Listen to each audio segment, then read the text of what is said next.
Most people make starting an online business way more complicated than it needs to be. They spend months researching the perfect idea, designing the perfect website, and building the perfect product before they've talked to a single customer. Then they launch and nothing happens. No sales, no traction, just silence. Today, I'm going to show you how people actually start successful online businesses from scratch.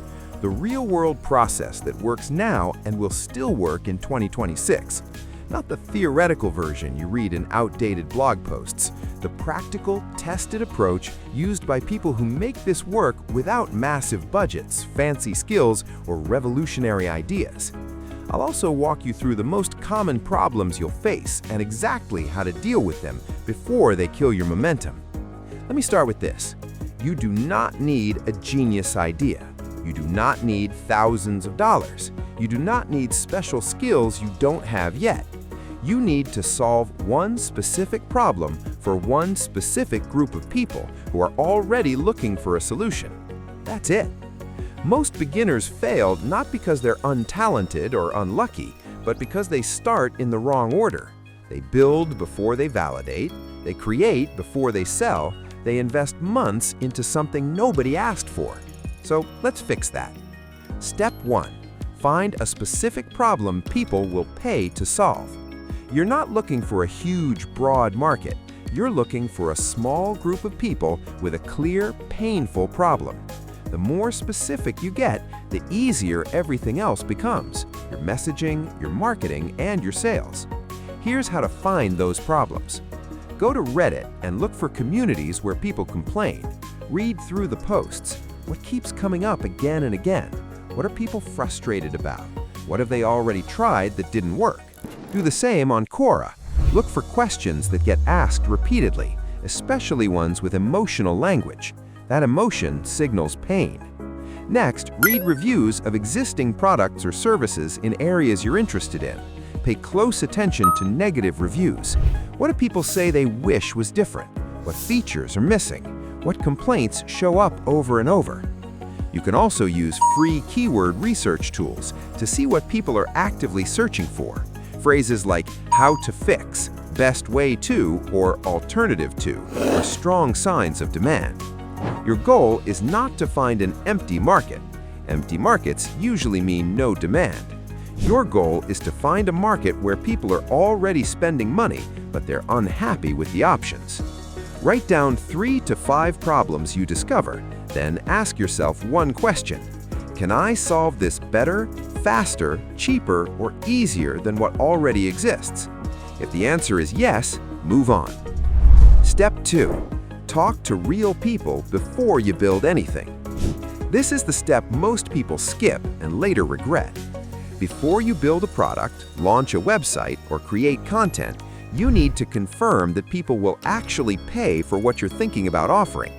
Find 10 to 20 people who have the problem you want to solve. You can find them in Reddit communities, Facebook groups, LinkedIn, or through friends and referrals. Set up short calls or send simple surveys. Ask them, what's your biggest struggle with this? What have you already tried? Why didn't it work? What would a perfect solution look like? And then ask the most important question of all. Would you pay for a solution like this? If yes, ask how much they'd expect to pay. You're not selling yet, you're learning. If you can get people to join a waitlist, leave their email, or even pre-order a small version of your idea, that's real validation. Try to collect around 100 emails from interested people or pre-sell to 5 to 10 customers. If no one is interested, that's not failure, that's information. It means the problem isn't painful enough or your solution isn't positioned correctly. Much better to learn that now than after months of work. Step 3. Build the simplest version that works. Once you've validated demand, build the minimum version of your offer that delivers the result. If you're selling physical products, start with 1 to 3 items. Use a simple platform like Shopify. You can even use print on demand, so nothing is made until someone orders. If you're selling a digital product, use something like Gumroad. 1 landing page, 1 clear promise, 1 simple offer. If you're offering a service or software idea, start manually. Don't code anything yet. Deliver the service by hand. Prove people want it before you automate it. Too many people spend 6 months building features nobody asked for, only to realize the core offer is wrong.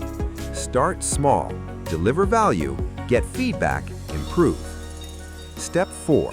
Pick 1 or 2 ways to reach people. You cannot be everywhere, especially in the beginning. Pick 1 or 2 platforms where your ideal customers already spend time. If you're selling consumer-focused products, short-form content on TikTok or Instagram might work best. If your product requires research or education, focus on YouTube or SEO-based content.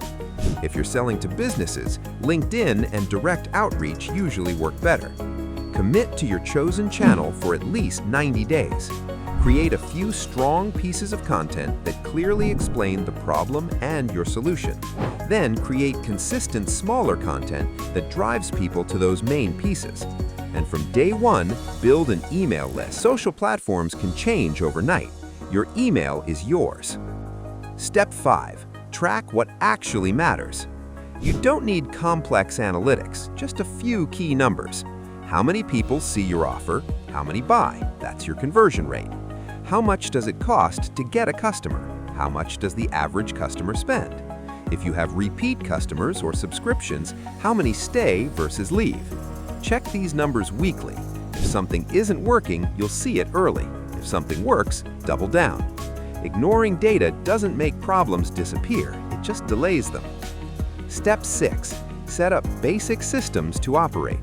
You don't need fancy systems, just functional ones. Set up payments using Stripe or Shopify, install basic tracking like Google Analytics, create a simple customer support email, add privacy policies, terms, and refund policies using templates. Track your income and expenses from day 1. None of this needs to be perfect, it just needs to work. Common problems you'll face and how to fix them. Problem number 1. Inconsistent traffic. Fix it by committing to one channel, posting consistently, collaborating with others, repurposing content, and testing small ads. Problem number 2. People visit but don't buy. Clarify your headline, strengthen your proof, add guarantees, speed up your site, simplify checkout, test one change at a time. Problem number 3. Running out of money. Get paid up front. Use pre-orders, deposits, or subscriptions. Keep costs low. Speed up how fast money comes back to you. Problem number 4. Relying on one platform. Own your audience. Build an email list. Diversify platforms. Build direct relationships with customers. Final thoughts. Starting an online business in 2026 isn't about luck or talent. It's about solving a real problem, validating before building, starting simple, focusing your efforts, tracking what matters, and fixing problems as they come. Every successful business faces these challenges.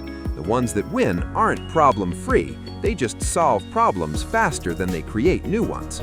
So now I want to hear from you. What kind of online business are you thinking about starting? Drop a comment. I read every one.